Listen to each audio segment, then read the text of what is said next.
Another time for me to go to an arena where I get to see it in a light in which I've never seen it before, thanks to AEW.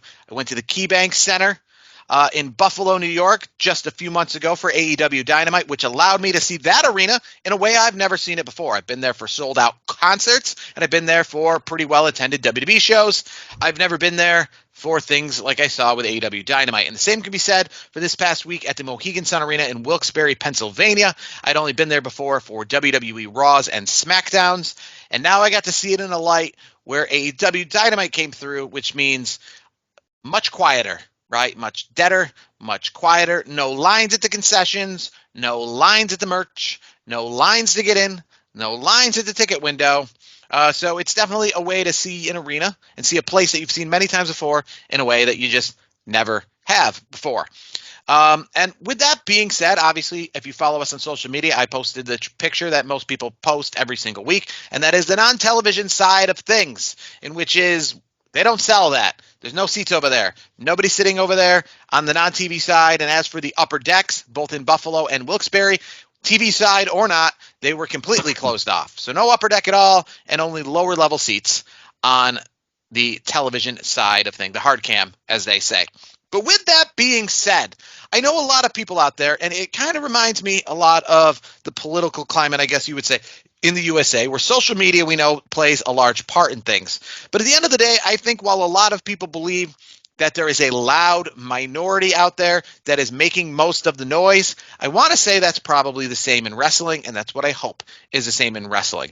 And the reason I say that is because, yes, I went there last night, but I'm not here to laugh at that, but I'm also not an AEW mark at the same time. As you know, I attended Rumble, Mania, Money in the Bank, SummerSlam, so there's no side of things where I'm here to defend AEW as an AEW only fan, and I'm not here to laugh at them as a WWE fan. I'm here to do what we do every week here on the show, and that's talk about wrestling as a whole. And I'm glad AEW exists, and I'm glad I went to the show. And yes, is attendance there not the greatest? No, it was not, right? But let me tell you this, and it doesn't really make much sense. People out there who don't work for AEW and don't work for WWE are like picking sides to the extent that I don't understand what you get out of picking a side. WWE right now, as we talk about every single week here, is having a renaissance. Its attendance is great. Grossing gates are all-time highs, right? Everything is on the up and up.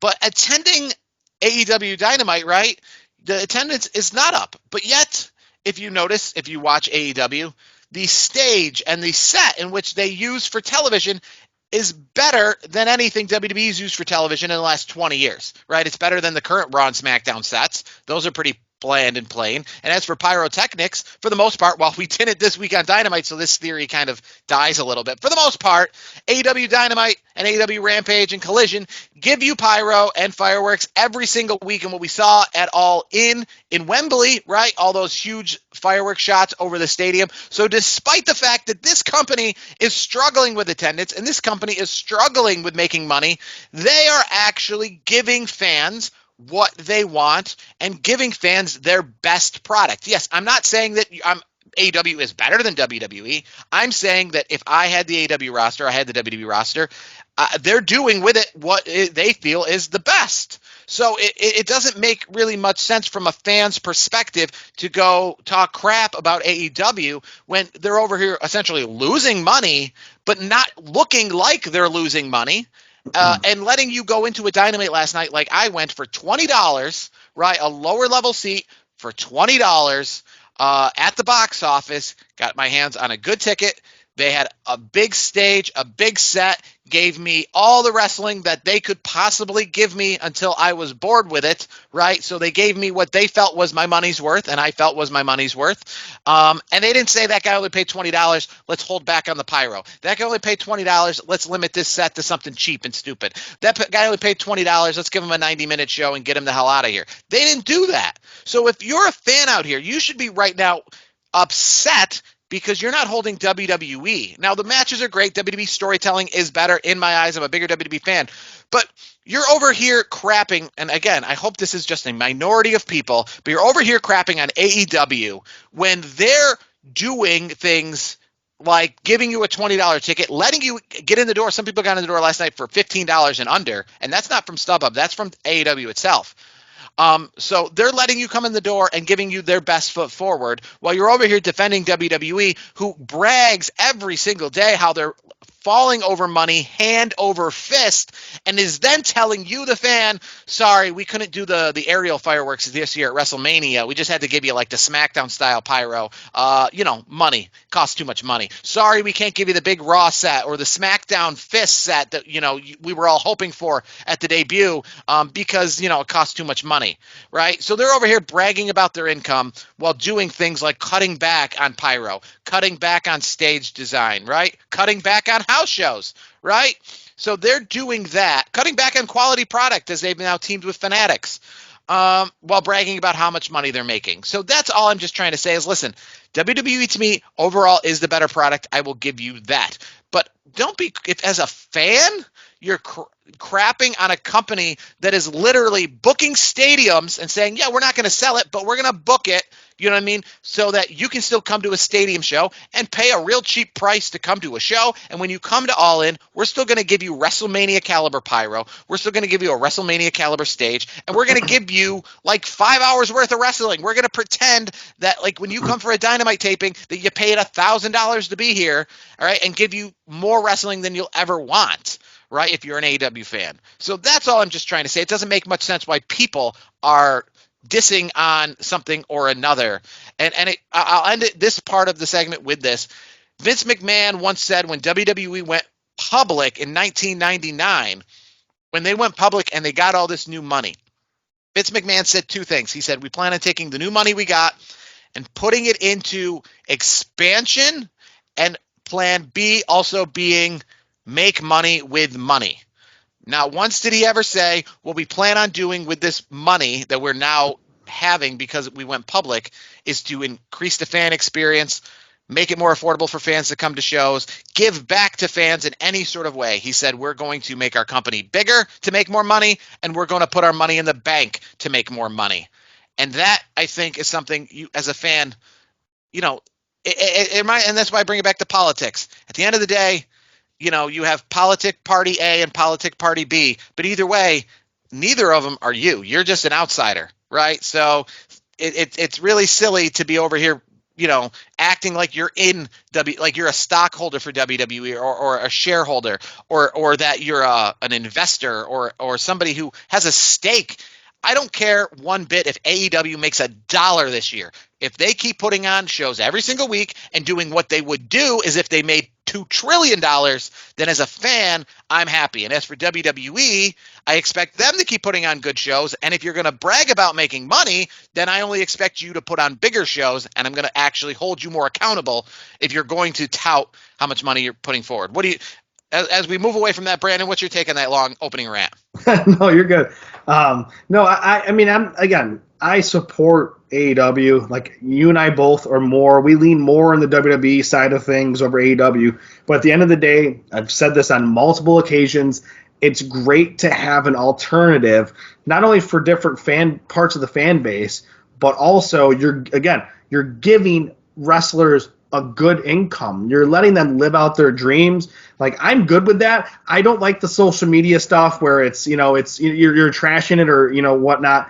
Like, here's the thing. Have I been critical of AEW? Yes, of course I have. Have I been critical of WWE? Yes, I have. I'm critical to a point because I just want to see the best wrestling across the board. So for me, like, you spoke very well about it because you were there. And we talked about it because you and I were texting. I was watching the show from home. You were there for AEW this past week. And I asked you the question, how many fans were there? And you said about 3,000. So at the end of the day, the attendance is what it is. And if AEW wants to spend their money on great pyro set designs, let them have it. Like for me, what WWE is doing is they're scaling back more. I feel like, in my opinion, is because they're trying to get the most amount of butts and seats, which means more money in the pocket. So they're not making those set designs as big as they used to because they can sell as much of the arena or whatever venue it is as much as possible. So that's part of the reason why I think the sets are the way they are, and that's fine. I know you're more into the pyro and the sets than I am. I just want to, as a wrestling fan, I like to see good wrestling, and both AEW and WWE present that. I think AEW puts on more of the all-star version of matches where it's like you're going to get like a Will Osprey and a Ricochet kind of thing, where WWE is building storylines. Yes, AEW has had some grand slams, so to speak, which is coming up, by the way, but grand slams in the scheme of great storylines. They've done it. I mean, we've talked about it. The Swerve Strickland, Hangman Adam Page, that storyline was done very well. But I'll be honest with you, AEW is very few in between when it comes to great storylines, but I will give them a tip of the old cap when they do it. But WWE has done better with creative lately. And I will say, WWE is spending money in other ways. Like NXT, for example, you're bringing in Tyrese Halliburton. He's been a big part of the WWE recently. Jalen Brunson was there, months back. So they're investing in other ways, which may not be set design or pyro. But also, I got to give another shout out to a former Syracuse basketball player, Cole Swider. Was with Tyrese Halliburton this past week at NXT. If you didn't see it, you can see there's a camera shot of him there. So shout out to former Syracuse basketball star. Was he one of the people? I saw the clip. Was he one of the people in the crowd? Yes, he was represented with the team. Yeah, you can't miss him. He's got the buzz cut, Cole Swider. But yeah, I saw him right away, and I was like, yep, there's Cole Swider from. He played at Villanova, but he also played at Syracuse. So shout out to him. But overall, the point is they're spending their money in different ways. And I'll give you credit with the $20. You get a good seat, you get the whole vibe and everything. That's cool. At the end of the day, as long as you're having fun, as long as you're enjoying great matches and great stories, I don't care what side you're on. Just enjoy it and enjoy the ride. I like them both. It kind of reminds me a little bit, my favoritism towards like minor league baseball and stuff like that. And I remember, it's like when years ago, I think somebody told me I was at a minor league baseball game and they said, what'd you do last night? I said, I went to a minor league baseball game, and they laughed and they thought that was funny, that, who cares? It's stupid. And, I essentially asked them what they did, and they said that they, ordered a pizza, stayed home and watched television. So they had a laugh that they stayed home, ordered a pizza for $20 and watched television. And I spent less than $20 to eat a slice of pizza sitting behind home plate watching Aaron Judge bat 4 different times within 5 feet of me. But it was that person who thought it was funny. So when I post pictures, like I said, of the TV side of things with AEW, it's the fans who sit home who laugh and go, AEW, what a joke. And it says, and to me, I'm glad it's there. I'm glad that WWE isn't the only game in town. They're as expensive right now as they've ever been. They probably are more expensive right now than WWE could ever be. Buffalo is going to have a SmackDown in just a few weeks, and I've already seen that the cheapest ticket to sit anywhere that's not in the upper deck after Ticketmaster fees from WWE is going to run you about $135. To get in the building is going to cost you $80. That's WWE ticket prices they're selling, as well as the fact that they are not necessarily selling the whole arena as of yet. They are selling mostly just TV side of things, and which in traditional WWE, as of late, they've been really popular, so they've been filling up whole arenas. But the initial format is to just sell like the horseshoe style, where it's mostly on the television side of things. But yeah, those are the prices to get into SmackDown. So if I can go see Chris Jericho for $20 and have a good seat, or for any seat, you know what I mean? See Chris Jericho and Hook and Nick Wayne and Bryan Danielson and all these people, I'm not going to complain that exists. So you can laugh at me all you like. Well, you can't afford to go to a WWE show, and I'll laugh while I'm sitting live at a wrestling show. You were there. You mentioned Chris Jericho. I want to just step back to Chris Jericho for a second. You mentioned him.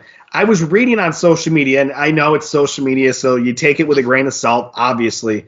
Were there people walking out during that match? Is that a real thing, or is that BS?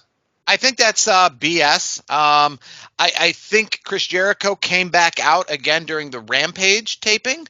And I think some people were leaving. So like after Dynamite, as many people would, leave during Rampage because their night's over. It's long enough, right? It's funny how we talk all these shows going 3 hours, 2 hours, that whole thing. Well, the fans in the arena watch 2 hours of Dynamite, and a good portion of them, if you're curious, if they wanted to even just stay in person and watch more wrestling, they didn't. So this whole thing, SmackDown needs to be 3 hours, Raw needs to be 3 hours. Hey, the people in the arena don't even want to watch 3 hours of wrestling. They're like, all right, my night's over. It's 10 o'clock. It's late enough. I watch a lot of wrestling. So that kind of answers a question about that TV spot of 3 hours. But no, nobody's walking out because his match was the first match on the card. So no, nobody was walking out during that match. That's what I thought. I just thought that was funny because how the internet wrestling community and some of these quote unquote beat writers in the wrestling game.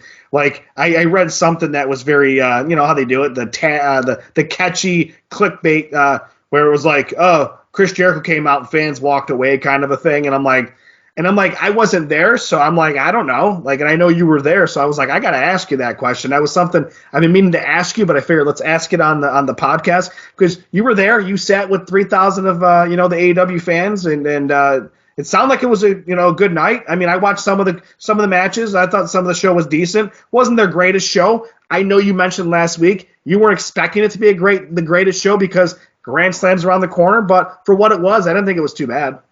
And I'll say one thing about the format of all shows, AEW, WWE, whatever it is, AEW probably specifically because they now are always taping multiple shows.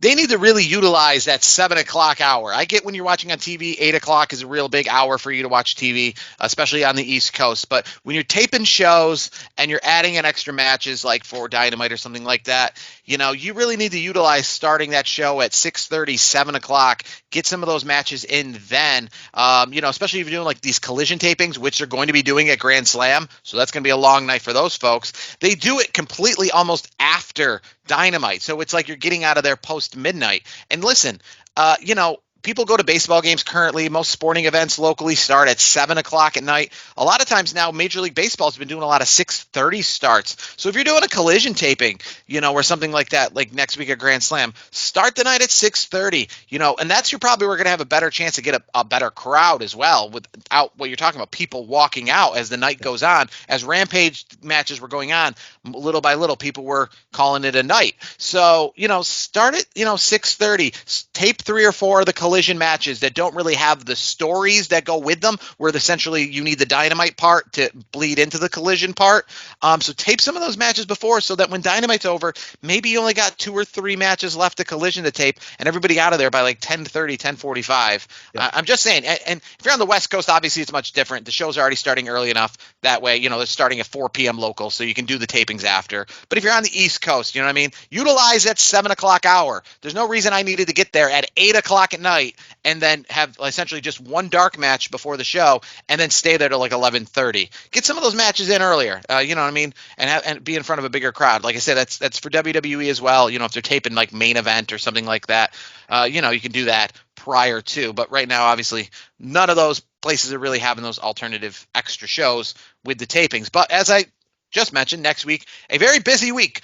Grand Slam Dynamite, Grand Slam Collision from Arthur Ashe Stadium in New York City in Queens. Grand Slam, obviously, because they're at the big famous tennis stadium that's home of the U.S. Open every single year. And it will be what will be, as part of the start of this talk, the lowest attended ever Grand Slam. I think right now they're looking hopefully to get around 5,000 of a 20,000 seat place. They sold the place out the first time around, and now I believe this is the third attempt at this Grand Slam. And not so much this time, but either way, they are putting on a pseudo pay-per-view event. So the real questions, though, that go into this, and this is now we move from AEW production to AEW, the product itself. Bryan Danielson, Nigel McGuinness. For those who are in the wrestling know that this is actually a storyline 20 years in the making. These guys were huge rivals back in Ring of Honor days, and there is so much to make of this match. But here we go with this match not even really being official in less than a week and not being for the championship. What is AEW doing in not giving this match what it deserves? Yeah, I feel like they're dropping the ball. I mean, as you mentioned, they had some great battles in the early 2000s, and And as Nigel put it, like he always felt like Bryan Danielson was like the golden boy, the chosen one, and he kind of felt like an outcast. And he's kind of had those bitter feelings towards Danielson for so long. And I felt like, the story's been there. It's been written for 20 years. And I'm glad to see Nigel getting away from the commentary side of things and getting back to what he was doing long ago, which is getting back in the ring. And I felt like, in recent appearances that I've seen of him, I thought he's looked pretty decent for being a guy who's pushing 50 now. And to get back to the championship part of it, yeah, it's a little weird, but I guess what AEW is doing is they're saving, maybe they're going to save the championships for pay-per-views, so to speak.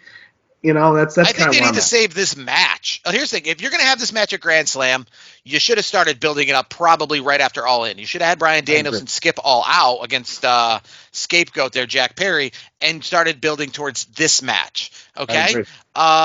Or save it for the pay-per-view. I just think that this is such a big match. And looking at Bryan Danielson's essential upcoming potential schedule makes me think that Wrestle Dream might not be the curtain call for Bryan Danielson, because there's the way that I'm looking for this out, because now also at Grand Slam, we have Jon Moxley versus Darby Allin, with the winner going to Wrestle Dream to face Bryan Danielson for the championship.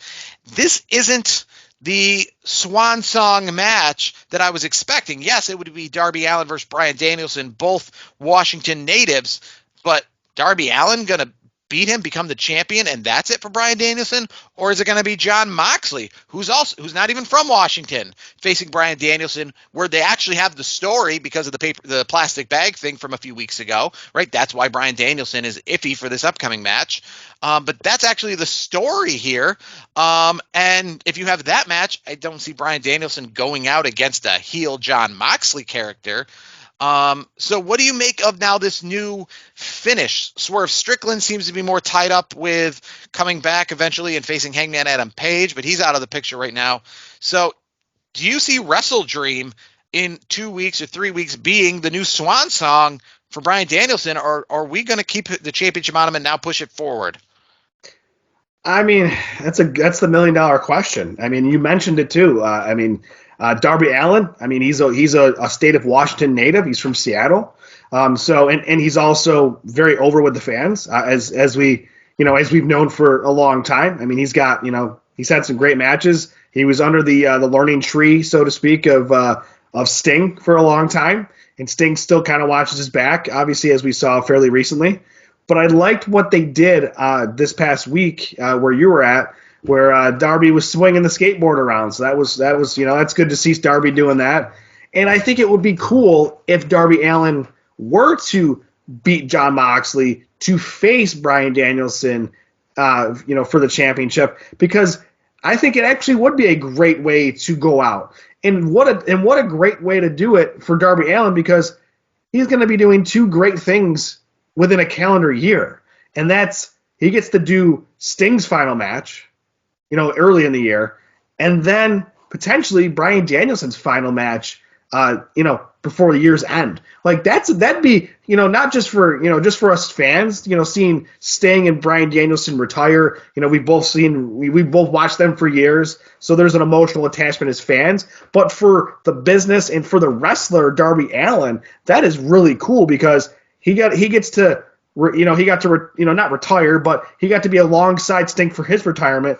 And then possibly Danielson. I think that's a match made in heaven, considering the ties of the state of Washington and the vibes and everything there. I think it's cool. The issue, here, is Jon Moxley, who's facing Darby Allin. Jon Moxley currently is the one who has the story with Bryan Danielson. So do we just put a plastic bag over his head, put him out of commission, and then drop that?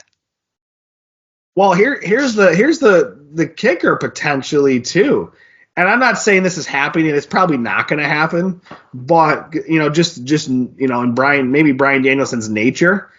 But wouldn't it be interesting if Bryan Danielson cost Moxley the match? Maybe like that. That would be kind of interesting in making sure Allen got the match.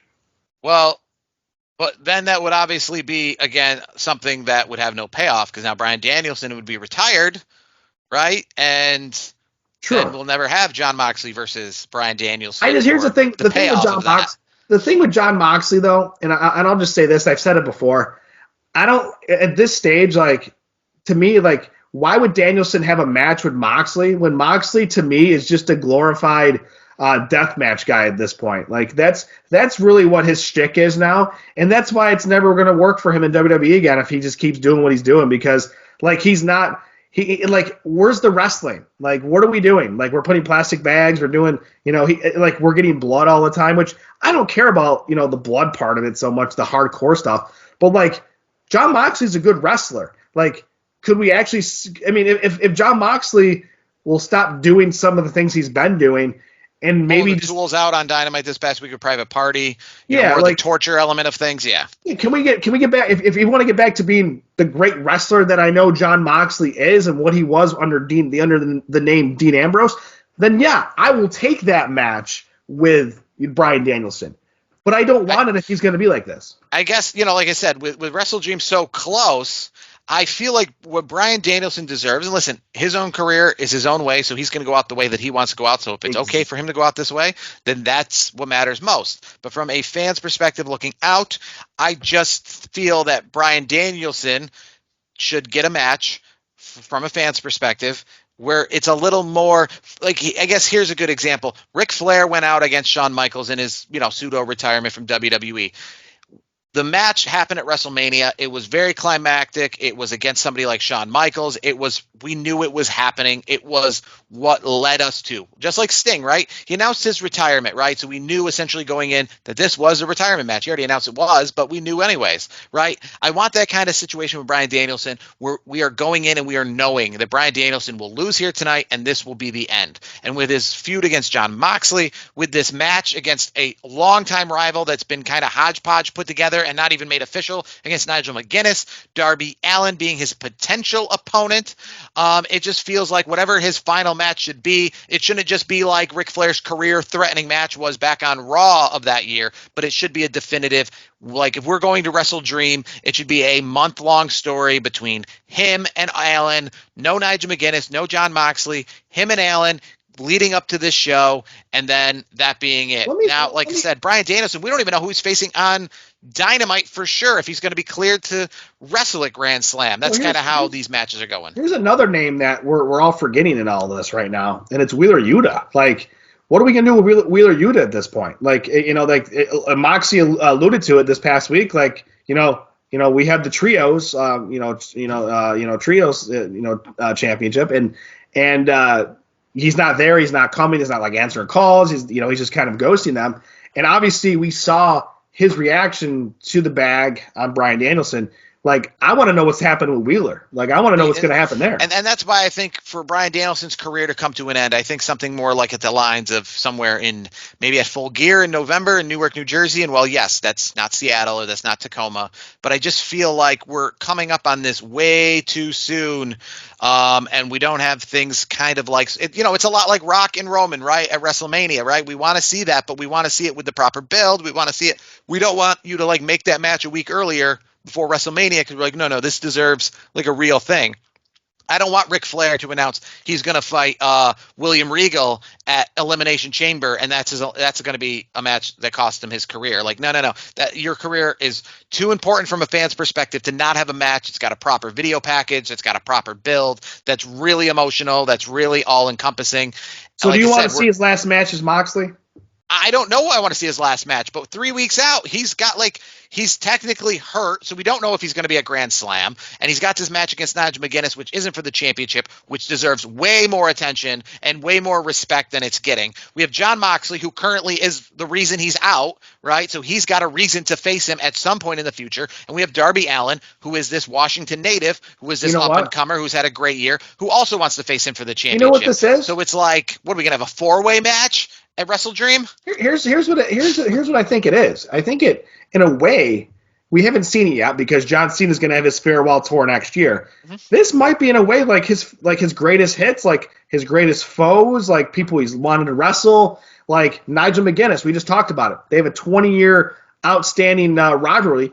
but obviously there's respect there between the two competitors. So that to me, it's like almost like on his farewell tour, he's like, I want to get in some matches with guys that I really like to lock up with one more time, or just because I haven't had a chance to do it, so to speak. So that's kind of where I'm at with the Nigel McGuinness. The more I think about it, where it doesn't need to have a championship because of that history, and it's just two really good, well-respected wrestlers that had a rivalry, and they've had this rivalry for so long, going all out one last time. I think that's cool. If you're trying to sell tickets, at least make the match official. Don't do this nonsense like The Undertaker, John Cena at WrestleMania 34, I believe it was, where they're like, he's probably going to be there, but we can't tell you he's not. Like, don't do that. If it's Bryan Danielson against Nigel McGuinness, start booking it, start doing the stories, tell us it's happening.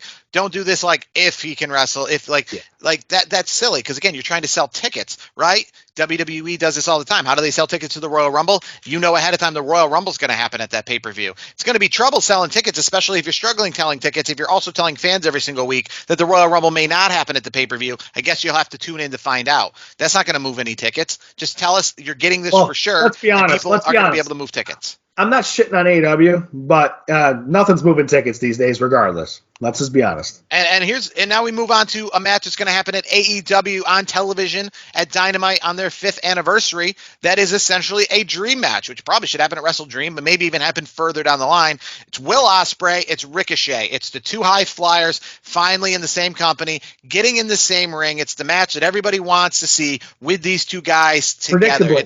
Predictably. What? We've been calling this for months. After we knew Ricochet was going to AEW, and that's the thing. That's the issue with AEW is you're going to have this really great match, Ricochet versus Will Osprey, but are you just going to kick Ricochet to the side? And that's the thing. What do we do with Rick? Like, you are having this dream match. This is a match that essentially Ricochet coming in should be building up to, leading up to this huge match. Maybe building up Ricochet in AEW, giving him some name, giving him some creditation. So when this match happens, it is indeed a dream match. They're giving it to us on the 5th anniversary of Dynamite, which begs the question, because we know how they are with some of the talent. We saw Keith Lee. We see the House of Black. What are you going to do with Ricochet after this? Because this is the match we want to see, and if you're going to just give it to us in 2 weeks, what's your long-term plan here for Ricochet? There ain't much. That's the way it looks like. It's to me, it's same old AEW. It's like, and this is and I feel like that's why Tony Khan should just stay out of making matches altogether. I've said that a million times over the years since AEW has been a thing.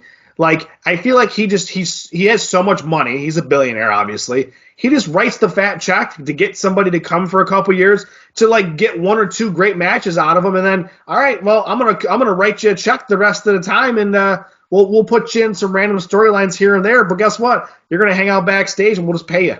I mean, that's what they just did, bringing in Adam Copeland, Edge, right? They put him right in the storyline with Christian. That's what you want to see him now that he's in AEW. He goes right into Christian. He has a feud with Christian, and now he's obviously out. But if Edge was to come back, what's on the horizon for Edge? That huge storyline we wanted to see. Why we wanted him in AEW, because Christian's in AEW. They just gave us that right out the gate. And then you're like, well, now what's next? You got to kind of build. Wrestling is about story, right? You got to build to these things. You know what I mean? And that's the issue with AEW. It's been their long-standing issue. Like, they've done these things. Like, it's even like on a smaller scale. They've brought Rusev and Lana together. Obviously, we know how that all played out. But they brought Lana in, and it's like, okay, like, what are we doing here? And honestly, they have this big thing with with Mercedes Moné, a.k.a. Sasha Banks. And I feel like that's another booking error, too, because they've dropped the ball for the most part with her. Like, this run in AEW, to me, for her, has been forgettable. It's just booking in general for AEW it's like 2 thumbs down. That's why I call it, like, they make all-star matches, like these dream matches, as you mentioned, where it's like you got the Will Osprey and the Ricochet. But, like, what are we doing besides these just dream matches? Can we just build some stories? I will say one thing to kind of close out on all this talk right here is that WWE and AEW both kind of did the same thing simultaneously and kind of with similar talents, right? Jade Cargill comes over from AEW to WWE. Sasha Banks comes from WWE to AEW. They're huge signings. We predict as fans they're going to go right into the. Well, now we're not predicting like dream matches exactly. We don't have like opponents lined up for them right away, but essentially they're going right into main event pictures, right? Jade Cargill is coming in and going right into maybe winning the Royal Rumble, right? Sasha Banks is coming over here. She's going right into an AEW World Women's Championship feud, right? And instead they both come into each company and they're both essentially, now WWE doesn't have a second tier women's championship. I guess you could say the tag team belts are that. But that's what they do. They essentially bring her in and then they let her kind of cool off and give her the tag team belts for a while, and nothing that really shows off that she's the next China of this company. And then Sasha Banks comes in, main events a show, like they essentially make a show for her, and then she goes right after the TBS championship and, is not in the world championship. She got to earn that. What do you mean she got to earn it? Did you not see the Boss in Boston show? Come on now. It doesn't make sense. It doesn't make any sense that these people are, doing those things. Jade Cargill is getting, a short stand, short end of the stick in WWE. They should have brought her right in at the Royal Rumble. And I'm not saying she needed to win the Royal Rumble, but either way, I feel she came in at the Royal Rumble this past year. It is almost through the full calendar year. We're approaching the 10th month of the year. She hasn't had one match for the World Championship. She hasn't had one singles match on a pay-per-view event. I will say this, though, and it kind of goes back to the previous point of like where AEW just kind of like, they throw you into something really fast, like Christian and Edge, and do that whole thing really quickly. They're actually taking their time with Jade Cargill, because you do know, inevitably speaking, Jade Cargill and Bianca Belair are going to throw down. It's just a matter of time. It's a slow burn, and with Jade Cargill, I just feel like you don't need to really build her up, because she is like, it's like when Bronson Reed comes out or Braun Strowman comes out. Like, they're impressive right from the start, and that's what because they hyped up. Remember, if Jade Cargill came in and they didn't really give her a lot of hype and they threw in NXT, I can understand it. But WWE hyped her up as like, wait till you see this person. She's going to come in and do like just take down the house. What does that tell you though about? What does that tell you about her in-ring skills at that point? Like, what was she doing in AEW this entire that entire time? Where WWE brings her in, they see her work in the ring, and they're like, yeah, nah, we like you. You got a great physique. You got a great look, everything. You're just not ready for singles competition, because that's what they're doing with her right now. They wanted to get her the spotlight, at least to some degree, but protect her in a tag team setting until she works on the entire picture. And that just tells me AEW lacks in that type of training and work compared to WWE. So I think that's where the issue is, too. A big couple of weeks for AEW coming up with Grand Slam, with Dynamite 5th Anniversary, and Wrestle Dream. And hey, rumors are that Rampage, which I saw last night taped after Dynamite, might be short for this world, if you will, as Warner Brothers might not be re-upping the deal on that television show. Obviously, we'll talk about that later. So I guess if you're a Rampage fan, check that out while you can. So while WWE's shortening Raw from 3 hours to 2 hours, and essentially making their week go from 5 hours to 4 hours, AEW could also be making their television week go from 5 hours to 4 hours real soon. So if you like Rampage, make sure to check it out. And obviously Grand Slam, we're all going to be keeping our eye on that as a pseudo pay-per-view event in place of a Dynamite.